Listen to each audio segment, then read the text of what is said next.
You know that feeling when a new teaser drops for a massive fantasy epic and the whole fandom collectively loses its mind? Yeah, that's exactly where we're at today. Imagine diving right back into a sprawling universe packed with fire-breathing dragons, incredibly messy royal bloodlines, and ancient families literally tearing each other apart for control. Well, the latest footage has hit the internet. And the community reaction? It's been nothing short of explosive.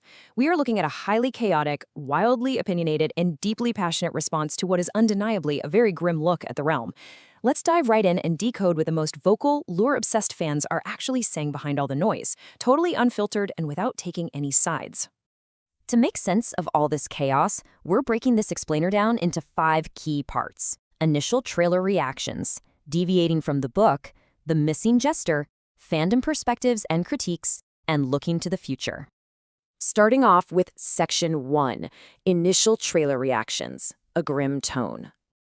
Look, this teaser establishes a heavy, no happy endings vibe right out of the gate. If you completely skipped the earlier seasons and the first thing you saw was this new footage, you'd get absolute whiplash. This is not a fairy tale.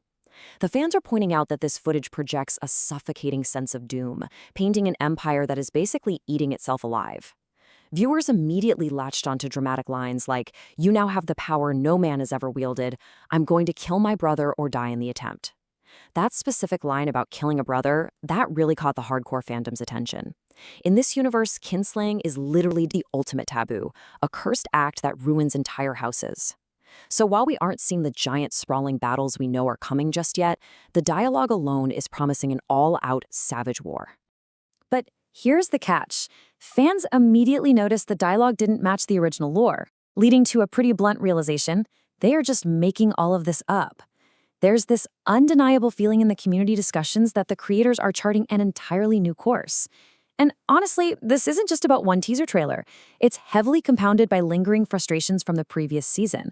Remember how the network cut off those last 2 episodes of Season 2? Yeah, the fans haven't forgotten. They feel like the behind-the-scenes explanations only made things muddier.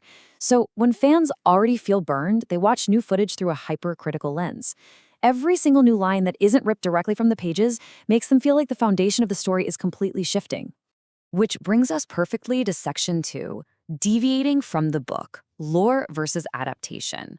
Now, the original text is essentially a fictional historical encyclopedia.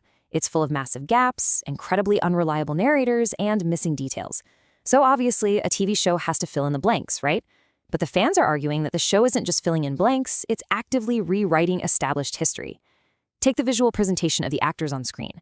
In the book, key characters like Alicent are completely out of the picture for huge chunks of the war, but the visual adaptation is throwing these characters directly onto the front lines.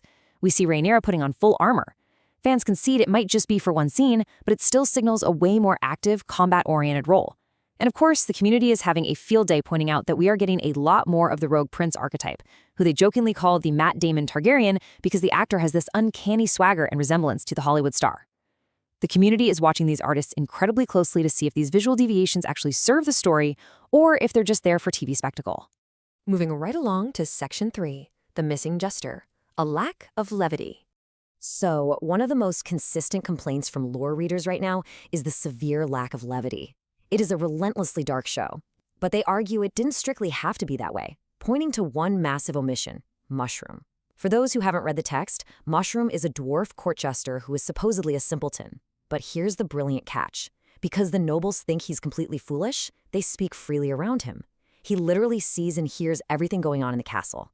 He ends up providing this hilarious, entirely unfiltered, and highly scandalous account of the royal family's darkest secrets. Leaving him out is seen by the community as a huge missed opportunity to inject some much-needed humor into a brutally dark narrative. Fans were literally fan-casting legendary actors for the role, begging for that chaotic energy on screen. Think about how the original history is structured. It's uniquely built on 3 distinct perspectives.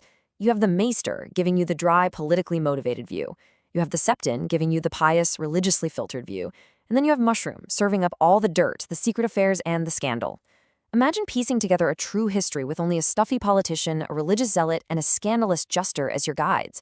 By removing Mushroom entirely, the showrunners might have thought they were keeping things serious, but fans argue they actually stripped away the exact humor that makes all this tragedy bearable.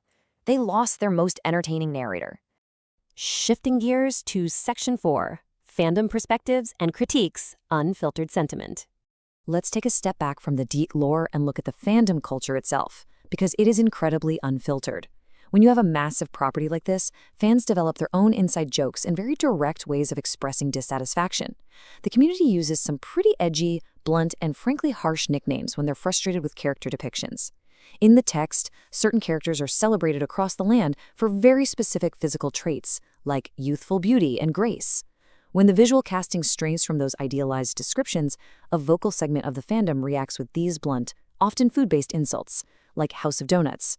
Acting strictly as an impartial documentarian here, this is a raw expression of the friction between the perfect image fans have held in their minds for years and the totally different reality of what they're actually seeing on screen.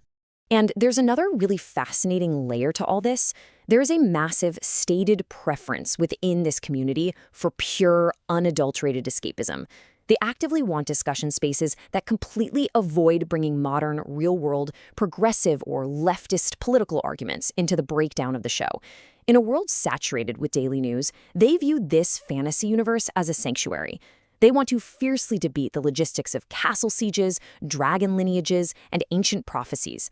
They express serious fatigue when real-world politics seep into the analysis, arguing that the cutthroat politics of the fantasy realm are fascinating enough on their own without needing to be a modern-day allegory. Finally, let's wrap things up with Section 5, looking to the future, the broader horizon. So, what's next? Despite the heavy critiques, the mocking nicknames, and all the frustrations over lore deviations, this is a community whose loyalty is totally ironclad. They aren't going anywhere. They're already planning their watch parties for the June 21st premiere. But looking slightly further ahead, there is immense hype for the upcoming spin-off, A Knight of the Seven Kingdoms. Some fans are boldly predicting it will be the absolute best show of the year.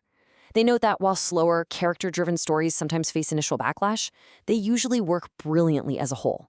And their appetite for great TV doesn't stop at fantasy. They're also hyping up releases like The Gentleman Season 2. They just love compelling television. To wrap up this explainer, I want to leave you with a provocative thought. When bringing a highly detailed, beloved world to the screen, does total loyalty to the text actually matter, or is a completely new visual vision necessary? Can a show survive removing its primary source of levity, like Mushroom, just to maintain a perfectly dark tone? As we watch these massive adaptations unfold, the tension between the written word and the visual spectacle is only going to grow. Thank you so much for joining me as we unpacked these wild community dynamics. Keep questioning, keep analyzing, and I'll catch you in the next explainer.